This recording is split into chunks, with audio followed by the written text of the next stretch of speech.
माजी आरोग्यमंत्री तथा आमदार तानाजीराव सावंत यांचे घराखेर फुटले। जिल्हा परिषदेच्या निवडणुकीत नवीन ट्विस्ट, सावंत यांचे सख्खे पुतणे धनंजय सावंत यांनी काकाविरोधात केली बंडखोरी। नमस्कार प्रेक्षकांनो, आपण पाहत आहात लोकशक्ती न्यूज चॅनल। धाराशिव जिल्हा परिषद निवडणुकीसाठी उमेदवारी अर्ज दाखल करण्याचा शेवटचा दिवस होता। परिणामी आज मोठ्या राजकीय घडामोडी घडल्या। शिवसेनेचे नेते तानाजी सावंत यांनी जिल्हा परिषदेच्या निवडणुकीसाठी महायुती न करण्याचा निर्णय घेतला आहे, तसा सूर त्यांनी पहिल्यापासूनच लावला होता। त्यामुळे धाराशिव जिल्हा परिषद निवडणुकीत महायुती होणार नसल्याचे स्पष्ट होत असतानाच आज माजी मंत्री तानाजी सावंत यांना मोठा धक्का बसला आहे। धाराशिव जिल्हा परिषदेचे माजी उपाध्यक्ष धनंजय सावंत यांनी शिवसेनेची साथ सोडत अपक्ष म्हणून उमेदवारी अर्ज दाखल केला आहे। जिल्हा परिषदेच्या 3 तर पंचायत समितीच्या 7 गणात त्यांनी स्वबळावर निवडणूक लढविण्याचा निर्णय घेतला आहे। धाराशिव जिल्हा परिषद निवडणुकीपूर्वी शिंदे सेनेचे नेते तानाजी सावंत यांच्या कुटुंबात राजकीय फूट पडल्याची शक्यता वर्तविली जात होती।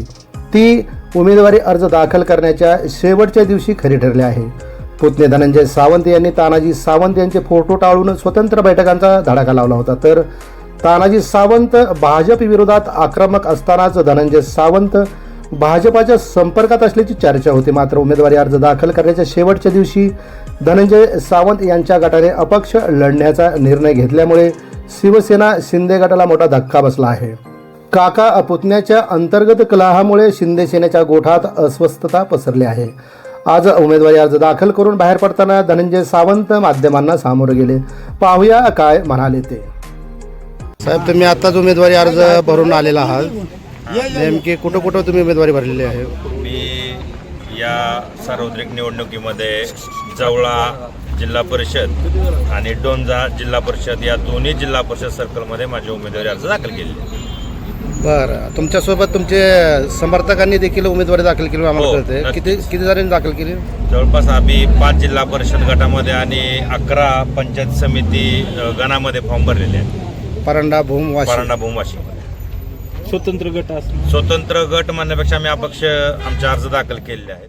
12-13 वर्ष करत आलो तेच विकासाचं, कारण मला वाटतं मी माझी कामाची कारकीर्द आपण सगळ्यांनी आणि लोकांनी बघितलेली आहे।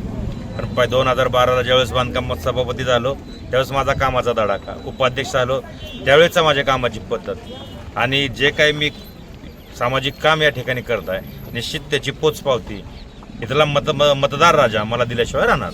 सकाळपर्यंत पॅचअप होईल असं म्हटलं जात होतं, नेमकं सकाळपर्यंत कशा संदर्भातलं पॅचअप? म्हणजे जे शिवसेनेमध्ये एकोबा होईल या दृष्टिकोनातून काही बातम्या शिवसेना वेगळ्या आहेत, त्या कुठल्या शिवसेनेचा एकोबा म्हणतात? म्हणजे आमदार तानाजीराव सावंत यांच्यासोबत पॅचअप होईल असं बोललं जातं। त्यांचं माझं पॅचअप राजकीय पॅचअपचा आणि याचा काही विषयच नाही आहे ना।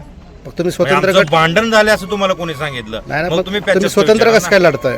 स्वतंत्र लढताय म्हणजे काही ध्येय धोरणं पटली नाहीत म्हणून लढतोय।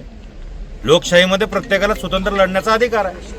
तुम्ही जवळा आणि डोंजा गटातून उमेदवारी अर्ज दाखल केलाय हो, आणि आम्हाला कुठून तुमची उमेदवारी पाहायला मिळाली? मी बी दोन्हीकडून दोन्ही ठिकाणी लढणार तुम्ही? गरज असेल तिथल्या लोकांना माझ्या कामाची खरंच जर असेल तर दोन्ही ठिकाणून, असं काही नाही। लोकशक्ती, सत्याचा वेध घेणारं आपलं हक्काचं चॅनल।